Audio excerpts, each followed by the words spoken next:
أعوذ بالله السميع العليم من الشيطان الرجيم بسم الله الرحمن الرحيم وبه نستعين إنه خير ناصر ومعين رب صل على محمد وآله الطيبين الطاهرين اللهم صل على محمد وآل محمد.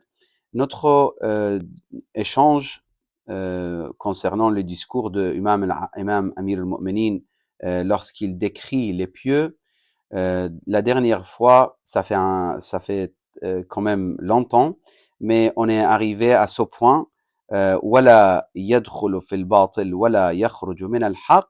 Donc, on continue aujourd'hui, on essaye de terminer ce discours aujourd'hui pour pouvoir se focaliser sur un autre discours, Inch'Allah Ta'ala. In samata, donc on décrit les pieux dans ce discours. Pour ceux qui n'ont pas été présents avec notre échange auparavant, il s'agit de Khutbat al-Muttaqin et on a fait peut-être 22 échanges sur ce discours. Et là, Inch'Allah, aujourd'hui, on essaye de terminer. In samata lam yaghummahu samtuh wa in dhahika lam ya'lu sawtuh. Sur cette phrase, déjà je traduis, s'il est silencieux, s'il ne parle pas, il n'est pas triste. Et il faut beaucoup réfléchir sur cette phrase, parce qu'il y a plusieurs possibilités pour expliquer cette phrase. Pourquoi on sera triste si on parle pas? Parfois, on est triste parce que on veut se présenter, on veut se prouver. Donc, si on pose pas la question, on ne peut pas déclarer au prof à quel degré on a des connaissances. Si on ne fait pas des commentaires, on ne peut pas prouver notre intelligence. Donc, on a envie de parler des fois pour se présenter, pour prouver notre qualité, etc. Tandis que les gens pieux, vraiment, ils n'ont pas besoin de ça. Subhanallah. Subhanallah. Ils n'ont pas besoin de ça parce que pour eux, le fait de parler, c'est lorsque c'est nécessaire, ils le font. Et lorsque ce n'est pas nécessaire, ça les intéresse pas. Donc, ils sont jamais tristes de fait qu'ils ne parlent pas. Ou de fait qu'ils sont méconnus. Jamais. Alors que les gens qui n'ont pas atteint ce degré, des fois, ils souffrent. Parce qu'ils n'ont pas eu l'occasion de réciter quelque chose, parler de quelque chose, développer quelque chose, critiquer quelque chose. Surtout si c'est un point qu'ils le savaient et quelqu'un d'autre, il l'a dit avant eux. Ils sont tristes. Ils sont tristes, ils regrettent, ils disent, j'aurais dû parler. C'était l'idée dans ma tête. Pourquoi l'autre, il l'a dit? Les pieux, c'est égal pour eux. Vraiment, c'est égal. Parmi les qualités d'un croyant, c'est le fait de ne pas rigoler ou rire avec haute voix ou en criant d'une manière un peu bizarre, exagération. Ça aussi, on a beaucoup de hadiths. On peut s'arrêter que sur cette phrase de Amir al-Mu'minin énormément. Parce que lorsqu'on rit énormément, alors qu'on ne sait même pas qu'est-ce qui nous attend après, c'est quand même illogique. C'est manque de sagesse. C'est normal, on fait des blagues, on rigole ensemble, etc. avec les amis, avec la famille, ça c'est tout à fait normal. Mais rire d'une manière, je ne sais pas ce que vous dites en français, peut-être éclat de rire, c'est-à-dire vraiment exploser carrément, c'est exagéré. C'est exagéré. Et les qualités, et les pieux, ils ne sont pas comme ça. Wa in buriya alayh. Il passe à un autre point. Si l'injustice, il a été appliqué à son égard, sabara hatta yakun Allah huwa alladhi yantaqimu lah. Il ne se venge pas tout de suite comme ça, se venger, parce qu'il y a quelqu'un qui a été injuste. Non, il patiente et il laisse les choses dans les mains de Dieu, subhanahu wa ta'ala. Allah réglera les comptes. Bien sûr, vous allez dire, mais des fois, il faut arrêter l'injustice.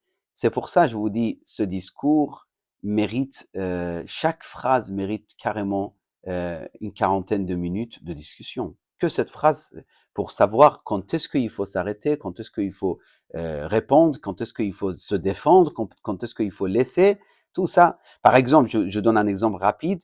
lorsque l'injustice est appliquée à l'égard de quelqu'un d'autre, vous devrez répondre tout de suite et défendre tout de suite. Lorsque ça vous concerne et ça concerne pas l'islam, ni l'iman, ni la foi, vous pouvez être patient et ça, c'est maqam. Vous voyez, il faut savoir quand est-ce qu'on peut ne pas réagir, etc. Amir al-Mu'minin dit nafsuhu minhu fi ana. Il est fatigué de lui-même. En fait, il se fatigue. Mais avec plaisir, c'est pas avec une souffrance. Il se fatigue. Il se lève lorsqu'ils ont besoin de quelque chose, les frères, les sœurs, les personnes autour de lui, sa famille. Il bouge. Il n'est pas comme ça en train d'attendre les gens qui lui ramènent quelque chose, servir, être servi par les gens. Non, il serve en fait, il s'occupe des gens plutôt. Dans les voyages, il s'occupe des autres. Dans les projets, il bouge, il se fatigue. Même nafsuhu minhu fi ana, c'est-à-dire même lorsqu'il pense à lui-même, il se critique. Il est jamais content de soi. Jamais fier de soi.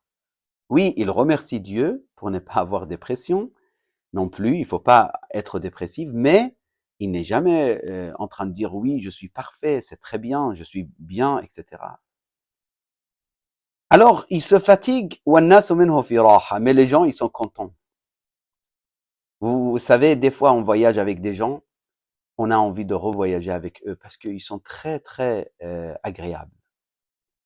Ils nous fatiguent jamais, ces gens-là. Ils bougent, ils s'occupent, ils sont calmes, ils sont patients, etc. Donc, on est content avec eux. وَالنَّاسُ مِنْهُ فِي رَاحَةٍ أَتْعَبَ نَفْسَهُ لِآخِرَتِهِ. Il se fatigue, pourquoi? Pour l'au-delà. وَأَرَاحَ النَّاسِ مِنْ نَفْسِهِ. Et il est agréable, il s'occupe des gens, etc. بُعْدُهُ عَمَّنْ تَبَاعَدَ عَنْهُ زُهْدٌ وَنَزَاهَةٌ.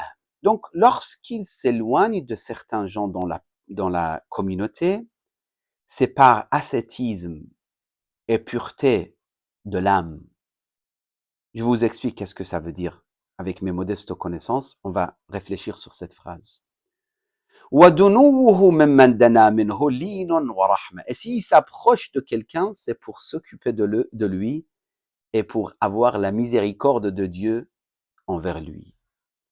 Avoir l'amour, avoir le respect, avoir en fait de s'occuper de cette personne. C'est pour ça il s'approche.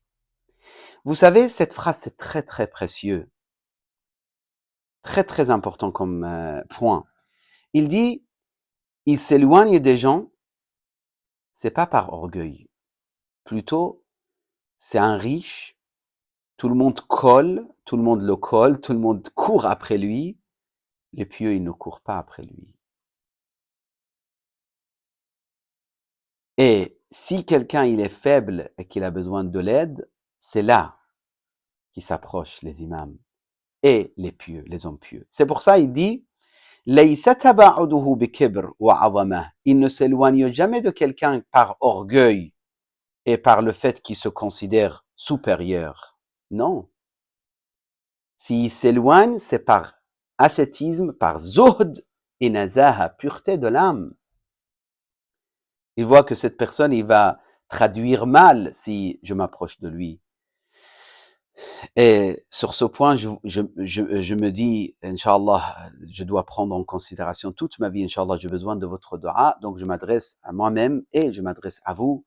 Faites attention, ne respectez jamais un riche pour sa richesse.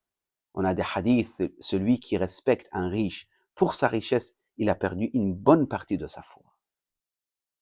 Moitié ou un tiers, etc. C'est très dangereux. Jamais respecter quelqu'un juste pour sa richesse. Oui, vous pouvez le respecter parce qu'il est croyant, même s'il est riche. Mais ça doit être clair, votre respect, c'est focalisé sur cet aspect. C'est la foi, c'est le comportement, c'est la gentillesse et non pas parce qu'il est riche.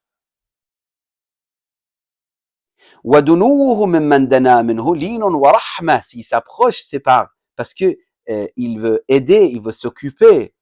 Donc il s'approche jamais de quelqu'un par ruse et pour piéger la personne, pour avoir sa fortune, pour avoir son argent, etc., etc. À ce moment, il arrive ici Amir al-Mu'minin et Hammam, qu'il avait insisté énormément il y a quelques mois qu'on avait commencé le discours. Aujourd'hui, on termine. Inch'Allah, Allah nous donne l'occasion d'appliquer ce qu'on a lu et ce qu'on a entendu. Fasa'iqa Hammam. Donc Hammam, c'est comme si il a eu grand choc et il est tombé par terre. Kanat nafsuhu fiha. Dans certaines versions, il dit carrément il a quitté ce bas monde. D'autres, il dit juste il s'est évanoui. Faqala Amir al-Mu'minin, il dit ama wallah, par Dieu, laqad kuntu akhafuha alayhi. C'est pour ça je voulais pas lui expliquer les détails et d'écrire les détails de la qualité, des qualités des pieux. ثم قال هكذا تصنع المواعظ البالغة بأهلها. C'est comme ça les conséquences, c'est ça les conséquences des discours profonds lorsque ils sont adressés aux personnes qui méritent. C'est-à-dire Hammam, il avait cette compréhension et il avait un certain degré de sagesse qu'il a pu comprendre la difficulté et l'importance du hadith du discours de Imam Amir al-Mu'minin. Quelqu'un, il était là, un ignorant, il dit فما بالك يا أمير المؤمنين, c'est-à-dire au Ali, au Amir al-Mu'minin. Si Hammam, il est tombé par terre et il a quitté ce bas monde avec ton discours, pourquoi toi, t'es en vie, t'es toujours en vie? C'est comme s'il critique l'imam. Malheureusement, il y a des malpolis partout, dans toutes les époques. Et l'imam, il dit, wayhak, fais attention, inna li kulli ajalin waqtan la ya'du. Chaque personne, il a un temps précis. Il ne peut pas quitter ce bas monde avant le temps précis que Allah subhanahu wa ta'ala a décidé. وَسَبَبًا لَا يَتَجَاوَزُهُ. Et chaque personne, il y a une cause pour sa mort, pour le fait qu'il quitte ce bas monde. فَمَهْلًا لَا تَعُدْ لِمِثْلِهَا. Ne répète jamais ce genre de phrases. فَإِنَّمَا نَفَثَ الشَّيْطَانُ عَلَى لِسَانِكَ. C'est Satan qui a parlé à travers ta langue. Qu'Allah subhanahu wa ta'ala, bihaqq Amir al-Mu'minin, nous donne l'occasion d'appliquer ce discours de Mawla al-Muwahhidin, Amir al-Mu'minin. Juste, je répète, c'est le discours 193 de Nahj al-Balagha. Amir al-Mu'minin, il explique les caractéristiques des pieux, des vrais pieux, lorsque Hammam, il a insisté et il a posé cette question. Wa sallallahu ala sayyid al-mursalin, Muhammadin al-Mustafa wa alihi al-tayyibin al-tahirin.